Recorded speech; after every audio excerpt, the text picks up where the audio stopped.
సిలువలో ఏముందిరా, చెక్క ముక్కే కదా అంటావా?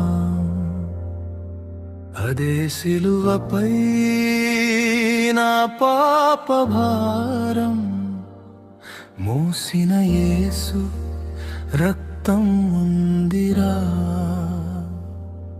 నవ్వుల పాలు చేసిన సిలువ,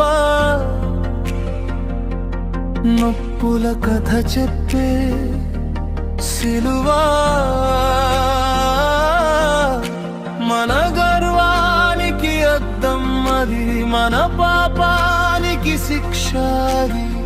ముళ్ళ కిరీటం చీలిన దేహం మౌనంగా కేకల